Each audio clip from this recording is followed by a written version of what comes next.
जय हिंद दोस्तों, हमारे YouTube चैनल एकेडमिक कंपटीशन में आपका स्वागत है। आज यूपी ट्रिपल एससी पेट का 7वां प्रैक्टिस सेट लेकर आए हैं, जो 28-29 अक्टूबर को पेपर होने वाला आपका, उसके अकॉर्डिंग हम क्वेश्चन लेकर आए हैं, जो कि बहुत ही इम्पोर्टेंट है। इसमें हमने सभी प्रकार के क्वेश्चन लिए हुए हैं। इसके अलावा वीडियो के लास्ट में हमने कुछ ऑनलाइनर क्वेश्चन लिए हैं, जो कि बहुत ही इम्पोर्टेंट है, जिसमें कुछ करंट अफेयर्स हैं और स्टैटिक जीके हैं। चलिए वीडियो स्टार्ट करने से पहले यदि आप हमारे चैनल पर नए हैं तो चैनल को लाइक, शेयर और सब्सक्राइब कर लें। देखिए, पहला हमारा जो क्वेश्चन दिया गया है, केंद्र शासित प्रदेश लक्षद्वीप की आधिकारिक भाषा क्या है? तमिल, मलयालम, ग्रेट अंडमानी, सिंहला। इसमें जो सही आंसर हो जाएगा आपका मलयालम है। और तमिल की बात करें, यह तमिलनाडु की भाषा है, और ग्रेट अंडमानी ये अंडमान की भाषा है, और सिंहला की बात करें तो जो सिंहला है ये श्रीलंका की भाषा है। चलिए नेक्स्ट क्वेश्चन देखते हैं। क्वेश्चन नंबर 2, भारत के संविधान के अनुसार लोकसभा के सदस्यों की अधिकतम संख्या क्या है? ये क्वेश्चन बहुत बार पूछा गया है। देखिए 530, 540, 550, 552। जो अधिकतम संख्या है वो 552 है, जिसमें राज्यों से 530 सदस्य आते हैं और केंद्र शासित प्रदेशों से 20 सदस्य आते हैं, और आंग्ल भारतीय सदस्य 2 होते हैं। चलिए अगला देखिए, हिंदी दिवस कब मनाया जाता है? आपका ऑप्शन देखिए यहाँ पर दिया गया है, 14 सितंबर, 1 अक्टूबर, 2 नवंबर, 3 अक्टूबर। जो हिंदी दिवस है वो 14 सितंबर को मनाया जाता है। और 1 अक्टूबर की बात करें तो 1 अक्टूबर को विश्व संगीत दिवस और अंतर्राष्ट्रीय वृद्ध दिवस मनाया जाता है।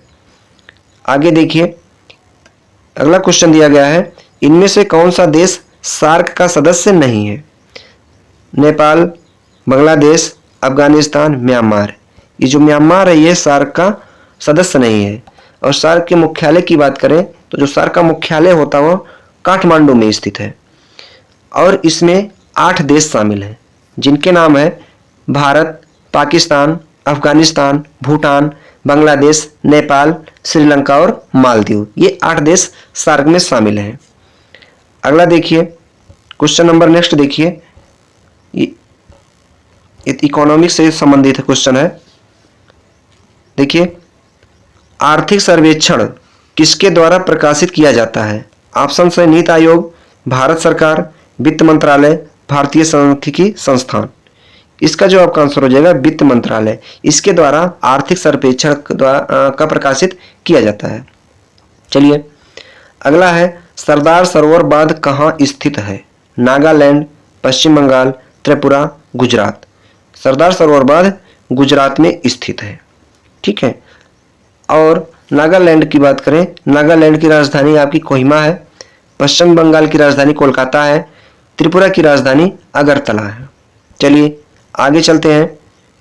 पिन वैली नेशनल पार्क कहाँ पर स्थित है? अरुणाचल प्रदेश, असम, सिक्किम, हिमाचल प्रदेश। जो पिन वैली है यह हिमाचल प्रदेश में स्थित है। ठीक है। इसके बाद अगर अरुणाचल प्रदेश की बात किया जाए यहाँ से, तो अरुणाचल प्रदेश की जो राजधानी है ईटानगर है, असम की राजधानी दिसपुर है, और सिक्किम की राजधानी गंगटोक है, और हिमाचल प्रदेश की राजधानी क्या है? शिमला है। क्वेश्चन नंबर 8 है, 1973 में प्रोजेक्ट टाइगर को किस राष्ट्रीय उद्यान में शुरू किया गया था? ऑप्शन है जिम कॉर्बेट, भीतरकनिका, संजय गांधी, सुंदरबन। जो सही आंसर आपका हो जाएगा जिम कॉर्बेट। जिम कॉर्बेट में जो है ये 1973 में टाइगर प्रोजेक्ट शुरू किया गया था, यहीं से शुरू किया गया था। और जो जिम कॉर्बेट है ये उत्तराखंड में स्थित है।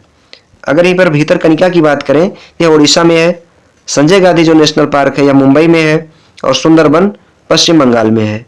सुंदरबन की और इसके बारे में थोड़ी बात करें तो जो विश्व का सबसे बड़ा डेल्टा बनता है वो सुंदरबन डेल्टा ही है। चलिए आगे देखिए, यहां पर देखिए क्वेश्चन है हमारा, निम्न में से किस स्थान पर अजंता एलोरा की गुफाएं स्थित हैं? ऑप्शन है बेंगलुरु, दिल्ली, औरंगाबाद, लखनऊ। जो अजंता एलोरा की गुफाएं हैं वो औरंगाबाद में है, और औरंगाबाद जो है महाराष्ट्र में है। चलिए अगला देखिए, ओणम किस भारतीय राज्य या फिर केंद्र शासित प्रदेश का सांस्कृतिक उत्सव है? असम, केरल, तमिलनाडु, कर्नाटक। देखिए केरल का जो सांस्कृतिक उत्सव है वह ओणम है। और यहीं पर और हम असम की बात करें, असम का एक आपको पता होगा बिहू जो है असम का है, और तमिलनाडु का जो है पोंगल है, और कर्नाटक का हम्पी महोत्सव है। और देखिए अगला क्वेश्चन नंबर 10, निम्नलिखित में से कौन सा ग्रह सूर्य के सबसे नजदीक है? पृथ्वी, चंद्रमा, मंगल, बुध। ये जो बुध ग्रह है यह सूर्य के सबसे नजदीक है। यह सबसे कम समय में 88 दिन में ही सूरज की एक परिक्रमा कर लेता है। और मंगल की बात करें, मंगल जो है यह चंद्रमा से चौथे नंबर पर है और पृथ्वी तीसरे नंबर पर है। और चंद्रमा क्या है? पृथ्वी का एक उपग्रह है। चंद्रमा और पृथ्वी के बीच की दूरी जो है 3,84,000 किलोमीटर है। अभी हाल ही में इसरो ने चंद्रमा पर चंद्रयान 3 भेजा था, ठीक है। और यहाँ पर उसने कुछ परीक्षण भी किए हैं, कुछ जांच भी किए हैं, और अब वहां पर इस समय रात हो गया है। रात में रोवर को जो स्लीप मोड पर डाल दिया गया है। अब 15 दिन की रात होने के बाद जब सुबह होगी, दिन आएगा, तो फिर से रोवर अपना काम करना स्टार्ट कर देगा। चलिए नेक्स्ट देखते हैं। क्वेश्चन नंबर 15 है, नोबेल पुरस्कार जीतने वाले प्रथम एशियाई कौन थे? C V Raman, Rajiv Gandhi, Rabindranath Tagore, Mother Teresa. Nobel पुरस्कार जीतने वाले प्रथम एशियाई रविन्द्रनाथ टैगोर थे। इनको 1913 में नोबेल का पुरस्कार मिला था साहित्य के क्षेत्र में। चलिए देखिए, आप हमारे चैनल पर नए हैं तो चैनल को लाइक, शेयर और सब्सक्राइब कर लीजिए। चलिए अपने क्वेश्चन पे आगे बढ़ते हैं। देखिए, आप लोग को थोड़ा कंफ्यूजन रहता है कि गद्यांश में जो क्वेश्चन आएगा वो किस प्रकार का आएगा। 2 गद्यांश आएंगे 5-5 नंबर के। देखिए, एक गद्यांश दिया गया यहाँ पे, एक गद्यांश हमने इस प्रैक्टिस सेट में ले रखा है जिसमें 5 क्वेश्चन है। देखिए कह रहा है क्वेश्चन नंबर, ये जो दिया निर्देश, निम्नलिखित गद्यांश को ध्यान पूर्वक पढ़िए और उस पर आधारित प्रश्नों 13 से 17 के उत्तर दीजिए। ठीक है, मतलब गद्यांश पढ़कर आपको आंसर देना है। जब गद्यांश पढ़ेंगे तो आंसर आपको पता चलेगा। देखिए क्वेश्चन नंबर 13 है, विश्व में शांति क्यों आवश्यक है? ठीक है, यहाँ पर देखिए, शांति के अभाव में मानव जाति का विकास संभव नहीं है। इसका मतलब क्या है? इसका आंसर आपका बनेगा, विश्व में शांति क्यों आवश्यक है? मानव जाति के विकास के लिए। ये आपका आंसर हो जाएगा। और अगला देखिए, विश्व शांति की स्थापना के लिए सबसे आवश्यक है। क्या आवश्यक है? ऑप्शन है हिंसा और भय, ये तो गलत हो गया, भय नहीं हो सकता। अहिंसा और प्रेम, हाँ ये हो सकता है। आत्मीय और समीपता, ये भी गलत है। परिश्रम और ज्ञान, ये भी गलत है। जो आपका सही हो जाएगा ऑप्शन नंबर बी, अहिंसा और प्रेम। जब आप ये पढ़ेंगे ना गद्यांश, तो तब यहां से आपको सारा आंसर मिल जाएगा। क्वेश्चन नंबर 15 देखिए, कठोर से कठोर हृदय को भी कोमल बनाया जा सकता है। सत्य पालन द्वारा, मौन पालन द्वारा, अहिंसा द्वारा, भय द्वारा। इसमें जो सही हो जाएगा अहिंसा द्वारा। इसी में से ढूंढ के आपको आंसर मिल जाएगा। 16 नंबर क्वेश्चन देखिए, किसी भी राष्ट्र के स्वर्णिम युग के प्रमुख तत्व हैं। धन और वैभव, धन और सम्मान, अध्यात्म और उपासना, शांति सुख और रचनात्मक कार्य। इसमें जो आपका सही आंसर हो जाएगा ऑप्शन नंबर डी, शांति सुख और रचनात्मक कार्य। चलो लास्ट देखते हैं, नितांत शब्द का उपयुक्त पर्याय है। नितांत शब्द भी इस गद्यांश में आया हुआ है, जो उसका पर्याय होगा देखिए, भली भांति, बिल्कुल, विधिवत, निम्न। इसका जो आंसर बनेगा बिल्कुल बनेगा। ठीक है, अगर इसकी हम बात करें नितांत की, देखिए नितांत शब्द बीच में आया है, उसको आपको दिखा देते हैं। देखिए यहाँ पर आया है नितांत, है ना, नितांत सफल सिद्ध, मतलब बिल्कुल सफल सिद्ध हुए हैं। चलिए आगे देखते हैं। क्वेश्चन नंबर 18 देखिए, कौन सा स्थान गौतम बुद्ध से संबद्ध नहीं है? ऑप्शन है सारनाथ, बोध गया, कुशीनगर, पावापुरी। ये जो पावापुरी है यह महावीर स्वामी से संबंधित है। सारनाथ की बात करें, जो सारनाथ है यहाँ पर बुद्ध ने अपना पहला उपदेश दिया था, और बोध गया में इन्हें ज्ञान की प्राप्ति हुई थी। कुशीनगर में इनको परिनिर्वाण प्राप्त हुआ था, मतलब की मृत्यु हुई थी। नेक्स्ट देखिए क्वेश्चन नंबर 19, निम्नलिखित में से किसने अकबर की जीवन कथा लिखी है? ऑप्शन है अबुल फजल, फैजी, अब्दुल नबी खां, अकबर। अबुल फजल ने अकबर के जीवन की कथा लिखी है, जिस बुक का नाम है अकबरनामा। चलिए अगला देखिए, भूदान आंदोलन किसने प्रारंभ किया था? जयप्रकाश नारायण, महात्मा गांधी, राम मनोहर लोहिया, विनोबा भावे। इसमें जो आपका सही आंसर हो जाएगा विनोबा भावे, इन्होंने भूदान आंदोलन को प्रारंभ किया था। नेक्स्ट क्वेश्चन देखिए, आनंद मठ के लेखक कौन है? ऑप्शन है बंकिम चंद्र चटर्जी, सरोजनी नायडू, रविंद्रनाथ टैगोर, अरविंद घोष। बंकिम चंद्र चटर्जी जो हैं इनकी आनंद मठ के लेखक यही हैं। और अगर सरोजिनी नायडू की बात करें, सरोजिनी नायडू के जो बुक का नाम है स्वर्णिम कच्छ है। रविन्द्रनाथ टैगोर के बुक का नाम है गीतांजलि। अरविंद घोष के बुक का नाम है द लाइफ डिवाइन। कहीं कहीं लाइफ डिवाइन भी मिलता है। चलिए अगला देखिए, भारत की संविधान सभा किसके अनुसार गठित की गई? क्रिप्स प्रस्ताव, साइमन आयोग प्रस्ताव, माउंटबेटन योजना, कैबिनेट मिशन योजना। जो भारत की संविधान सभा है ये कैबिनेट मिशन के अनुसार गठित की गई थी और ये 3 नवंबर 1946 को गठित हुई थी और उस समय जवाहरलाल नेहरू संविधान सभा के अध्यक्ष थे।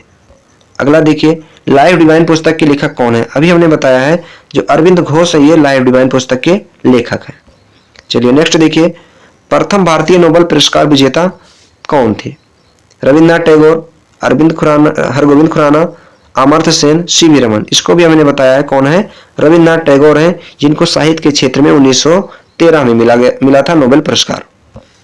नेक्स्ट देखिए, ध्वनि की लघुत्तम इकाई क्या है? देखो, शब्द, भाषा, वर्ण, अक्षर। अगर उच्चारण की दृष्टि से देखा जाए तो ध्वनि की जो लघुत्तम इकाई है वो भाषा है। अगला देखिए क्वेश्चन नंबर 26, इनमें से कौन सा स्पर्श व्यंजन है? देखिए स्पर्श व्यंजन होता क्या, पहले ये जान लीजिए आप लोग। जिन व्यंजनों का उच्चारण करते समय जिह्वा मुख के किसी न किसी अवयव को स्पर्श करती हो तो उसे स्पर्श व्यंजन कहा जाता है। देखिए का वर्ग, पा वर्ग, ता वर्ग और ये सभी है, जो सभी जो दिए हैं सभी वर्ग जो होते हैं ये स्पर्श व्यंजन ही हैं। जैसे का, खा, गा, घा 4 इसमें हो गया। पा में पा, फा, बा, भा, मा नहीं आएगा, सिर्फ भा तक। और ता पर की बात करें, ता, था, दा, धा, ना नहीं होगा। ठीक है, चलिए अगला देखिए क्वेश्चन नंबर 27, का कौन सा व्यंजन है? तालव्य, दंत, मूर्धन्य, कंठ। देखिए जो का है वो कंठ है। तालव्य की बात करें, जो तालव्य में आता है चा वर्ग होता है, जैसे चा, छा, जा, झा। दंत में जो होता है वो ता, था, दा, धा होता है, ता वर्ग होता है। और मूर्धन्य टा वर्ग आता है, टा, ठा, डा, ढा, ना। ठीक है, चलिए नेक्स्ट देखिए, ऋषि की गाय बहुत दूध देती है। इसमें इस वाक्य में रेखांकित शब्द किस विशेषण का उदाहरण है? रेखांकित के लिए आप बहुत दूध पर लगा लीजिए रेखा। देखिए परिमाणवाचक, सार्वनामिक, संख्यावाचक, गुणवाचक। देखिए परिमाणवाचक, क्योंकि दूध की बात कर रहा है, नाप तौल की बात कर रहा है तो ये परिमाणवाचक हो जाएगा। चलिए अगला देखिए, जो थोड़ा जानता हो उसके लिए एक शब्द है, क्या है? देखिए अल्पज्ञ, बहुज्ञ, अज्ञ, विज्ञ। जो थोड़ा जानता हो उसके लिए एक शब्द क्या होता है? अल्पज्ञ होता है। और बहुज्ञ किसे कहते हैं? जो बहुत जानता हो, जो बहुत कुछ जानता हो उसे बहुज्ञ बोलते हैं। अज्ञ जो होता है उसे क्या कहा जाता है? जो कुछ जानता हो। और सर्वज्ञ उसे कहते हैं जो सब कुछ जानता हो, उसे सर्वज्ञ कहा जाता है। अगला देखिए क्वेश्चन नंबर 30, पाथ न पातड़ी नाम नरेण पंडित कहावत का सही अर्थ है। इसमें जो आपका ऑप्शन दिया गया है, ऑप्शन है नाम के बड़े दर्शन के छोटे।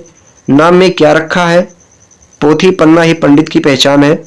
पोथी पन्ना कुछ नहीं फिर भी पंडित है। देखिए इसका जो आंसर हो जाएगा आपका, नाम के बड़े दर्शन के छोटे, इसका अर्थ यही होता है।